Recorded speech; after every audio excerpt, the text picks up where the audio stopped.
The sun slanted lazily across the cobblestone streets of Sycamore Heights, a quiet, manicured suburb where old money and new ambition coexisted under the pretense of polite smiles and HOA meetings. Lawns were cut precisely, hedges trimmed to symmetrical perfection, and the silence was broken only by birdsong and the occasional distant bark of a well-trained Labrador. It was the kind of place where everything looked exactly the same, and that's how most of the people who lived there liked it.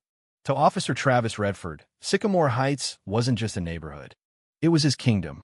He had lived there for over a decade, worked the patrol routes, attended every civic event, handed out speeding tickets with pride, and made sure everyone knew his face and his authority. As far as he was concerned, his role extended beyond writing citations and responding to barking dog complaints. He believed himself to be the unofficial gatekeeper of the neighborhood.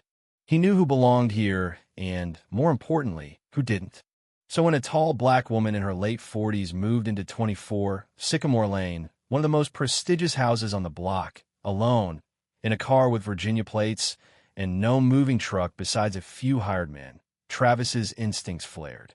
Her name was Kennedy Wells. She arrived quietly on a crisp Monday morning. Kennedy had taken a leave of absence from her role as Assistant Director of National Operations at the Department of Justice to finally settle into a home she could call her sanctuary. The job had consumed her for years: courtrooms, counterintelligence briefings, national security crises, but now she wanted birdsong, long walks under amber trees, and time to read the books she'd left half-finished. She hadn't expected the unwelcome reception. From the moment she stepped onto her brick walkway, Redford's patrol car began making more frequent passes. Not the casual kind. He slowed every time he passed, often stopping entirely to stare, then continuing on like a shark that smelled blood but hadn't decided to bite yet. Kennedy, ever observant, noticed. She noticed everything. 3 days after her arrival, Redford finally made his move. He pulled his cruiser into her driveway under the guise of neighborly welcome. The moment she stepped onto her porch, he walked toward her with a forced smile that didn't quite reach his eyes. "Good afternoon," he said, tipping his hat. "Name's Officer Redford. I patrol this area. Figured I'd come introduce myself since you're new around here." Kennedy returned the gesture with a polite nod. "Kennedy Wells. Thanks for stopping by." Redford's smile remained, but his eyes scanned her skin, her house, her car as if adding up variables in an equation that didn't compute. "You live here alone?" he asked. Kennedy raised an eyebrow. "Do." He nodded slowly. "Must be nice. House like this. Not many live alone in a place like Sycamore Heights unless they've got a good deal going." Kennedy kept her tone cool. "I manage." Redford chuckled under his breath, then changed his posture. "You know, Kennedy, this neighborhood values security. Real quiet community. But with budget cuts, we don't always get the resources we need from the city." He glanced toward her front door, then back at her. "Some folks contribute a little extra to make sure things stay. Extra secure, if you know what I mean. Just a friendly neighborhood contribution. Makes it easier for us to keep an extra eye on things." Kennedy looked at him squarely. "You're asking for protection money." Redford blinked, then grinned. "Whoa now. That's not what I said." "That's exactly what you said," Kennedy replied, her voice unwavering. "And I don't respond well to intimidation. I pay property taxes. If there's a public safety issue, I expect the city and its law enforcement officers to do their jobs without demanding personal contributions." For a beat, silence hung between them. Redford's face hardened. "You might want to be more cooperative," he said, voice quieter but edged with menace. "Newcomers who don't show respect usually have a hard time fitting in. Bad luck, break-ins, misunderstandings with the HOA. I'd hate to see that happen." Kennedy didn't flinch.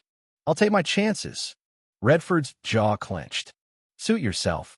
He walked back to his cruiser, slamming the door harder than necessary before speeding off.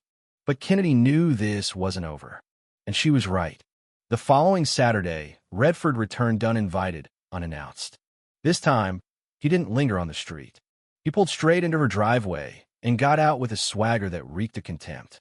Kennedy was watering the hydrangeas that bordered her porch. She turned slowly, setting the watering can aside. "You're trespassing," she said calmly. "We need to talk," Redford snapped. "I gave you time to reconsider. You think you can live here without paying your dues? You don't get to disrespect the way we do things." "I'm not paying you anything," Kennedy replied. "You're abusing your position, and I won't be coerced." His expression twisted. "Lady, I'm the law in this neighborhood." And then, like a child deprived of a toy, he snapped. The slurs began filthy, venomous. Accusations of how someone like her could afford the house. Accusations about drugs, prostitution, money laundering, anything he could say to dirty her presence and justify his bigotry. Kennedy didn't blink. Her silence seemed to enrage him more. "I don't think you understand me," Redford growled, stepping close, the veins on his neck bulging. And then, he did it. He unholstered his sidearm. He didn't point it directly at her, but the implication was clear. The threat hovered in the air, heavier than the gun in his hand. Kennedy's breath slowed. Years of federal service had trained her for high-pressure situations, but this was personal. She didn't panic. Instead, with calm precision, she reached into the pocket of her cardigan. Redford tensed, thinking she was reaching for a weapon, and barked, "Don't move." But Kennedy simply retrieved her phone. She pressed a name in her favorites list. "David," she said as the call connected. "It's Kennedy. I'm at my new home, Sycamore Heights. I have a situation with one of your officers, Redford. Badge number 2187. He's drawn his weapon on me. Yes, in my driveway." Redford's complexion drained from red to bone white. "David? Not that David." And then it clicked. Kennedy Wells, Assistant Director, Department of Justice. A name whispered at federal summits. A name seen on internal bulletins. A name his supervisor had mentioned in stories of policy reform and elite task force coordination. His hands began to tremble. He dropped the gun. It hit the brick driveway with a dull clink. No, wait, please," he stammered. I didn't know who you were. This was a misunderstanding. Just a bad joke." She simply listened to his unraveling. Within 7 minutes, multiple patrol cars and a black SUV roared into the driveway. Sheriff David Monroe stepped out, flanked by 2 deputies. His face was carved from granite. He saw the dropped weapon, the look on Kennedy's face. Redford trembling like a soaked mud. "Travis," Monroe said coldly. "You're done." Redford barely managed to hand over his gun, badge, and radio. He was placed in cuffs not roughly, but with formality that made it sting worse. Kennedy didn't say a word. She didn't need to. The fallout was swift and merciless. Redford was fired within 48 hours. An internal affairs investigation led by Monroe exposed years of complaints that had been ignored: racial profiling, harassment, unfiled reports. Kennedy's testimony sealed it. But didn't stop there. The district attorney filed criminal charges: extortion, official misconduct, aggravated assault with a deadly weapon, and making terroristic threats. Redford's defense team spun every excuse: stress, misinterpretation, misunderstanding. It didn't matter. The jury found him guilty on all counts. He was sentenced to 6 years in state prison. On the day of sentencing, Redford broke down in court. His wife refused to show. His children stopped visiting. He had destroyed everything for nothing. Meanwhile, Kennedy stood on her porch one evening, sipping her tea as the sun set behind the tree line. Sycamore Heights was quiet again, peaceful, but she knew the truth. Justice had only been swift because of who she was, and that was the deeper wound. If she had just been any other black woman in America without a badge, a title, or a direct line to the sheriff, would anyone have believed her? Would anyone have come? The answer hung silently in the air, heavier than any gun. But Kennedy Wells didn't dwell on bitterness. She knew her role, knew the responsibility that came with her position, and she would carry it every day until things changed.